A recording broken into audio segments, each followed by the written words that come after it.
The autocomplete feature also plays a role in this with the searches, if you want to talk about that. Yeah, so the autocomplete is really an insidious thing.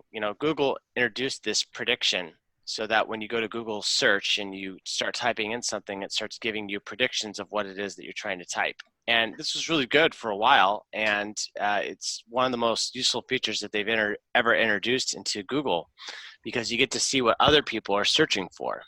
But and so during the election in 2016, the Clinton campaign realized that this was a really big problem, because this probably isn't going to surprise a lot of your viewers, but maybe some, but there's a lot of people that have died around Hillary Clinton.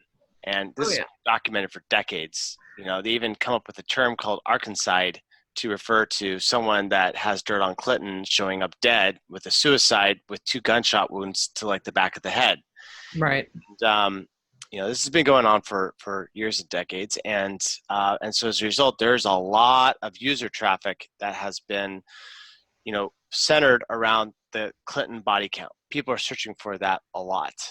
But the thing is that during an election, this truth is really damaging for the establishment, because they're trying to push Clinton into the presidency. And so what they have to do is that they essentially have to, and this is kind of Orwellian, they have to delete it off the internet. They have to make it not exist. And so they went in and they deleted the Clinton body count. And that was, that's basically election interference to do this. Google never said that they were censoring things, and in fact, they accused people of saying that they were censoring as conspiracy theorists. One of them, and it didn't matter how much credentials they have, like Robert Epstein, the former editor-in-chief of Psychology Today and a Harvard-trained psychologist, has carefully studied this autosuggest feature and has stated that between 2.5 million and 10.5 million people have been unduly influenced by hiding all this information, and that the election was influenced using this method. And it's really insidious, because the thing is that when you're sitting there and you're typing something and you think that this is what everybody else is typing for, then you get this false consensus of what the consensus believes, right? Right. It's a manufactured sort of projected reality. And so you're sitting there and you're typing, Clinton body count. And if there's no auto-suggestion, where there's an auto-suggestion for like anything, like any recipe you type in, there's a whole bunch of stuff that pops up. But if you type in Clinton body count and nothing pops up, then you just think, well, it is just a baseless conspiracy theory, a fringe conspiracy theory that people really aren't searching for.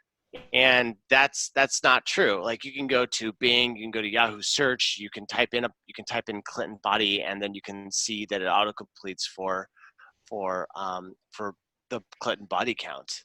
And so, the fact that they were doing it just for, like the negative terms, like Clinton body count, that was bad enough as it was. But what turned it into abject clown world was when they started poisoning their databases with terms so that they would float to the top, which really didn't represent any sort of like consensus. So for example, if I fire up my browser and I go to google.com and I type in, men can have, the top 3 are men can have babies, men can have babies now, men can have periods, and then it's like, oh, well, that's what everyone is searching for, right? And then women can fly, women can do it, women can do anything, women can vote, women can be drafted, right?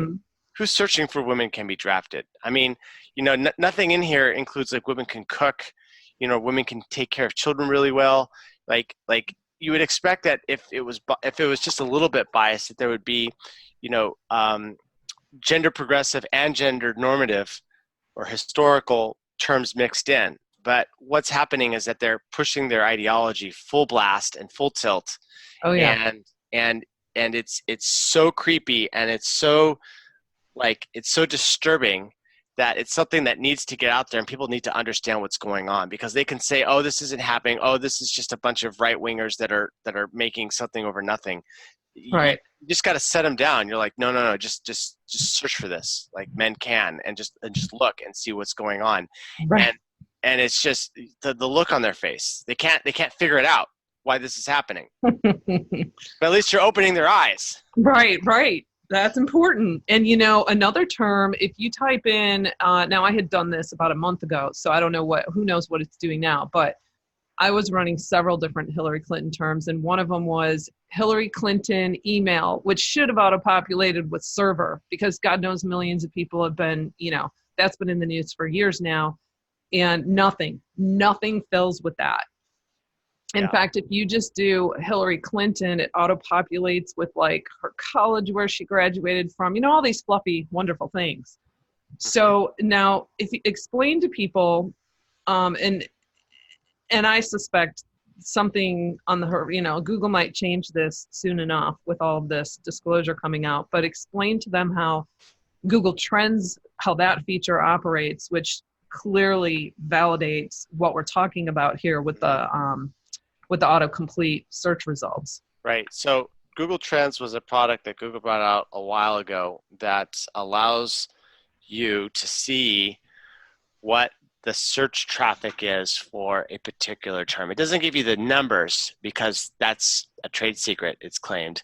But what they can do is that they can give you the relative value of that term with itself over time.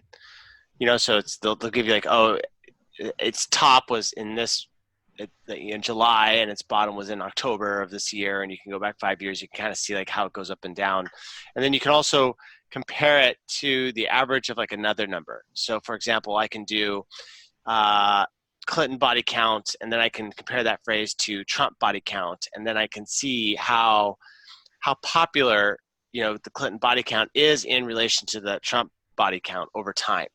Mm-hmm. So you get those two graphs, and then you're like, okay, well now I can see the relative frequency of this. So you can easily tell like whether one's trending more than the other. And so it's just sort of this trend investigator, hence the reason why it's called trends.google.com.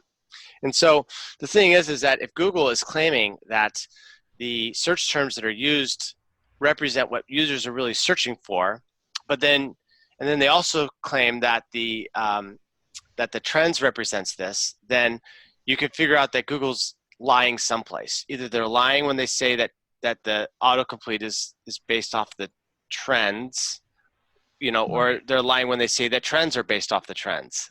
So Which one is it? Is Google lying or is Google lying? Right. Right. And it's, I don't know if people understand just how absolutely frightening this is. It's like suggestive mind control. And one of the statistics that Epstein had in his report, and I hadn't read the whole report, but I was looking through it the other day, and he says that, these suggestions, is in regards to elections anyway, can turn a 50-50 split among undecided voters into a 90-10 split without people's awareness. Yep.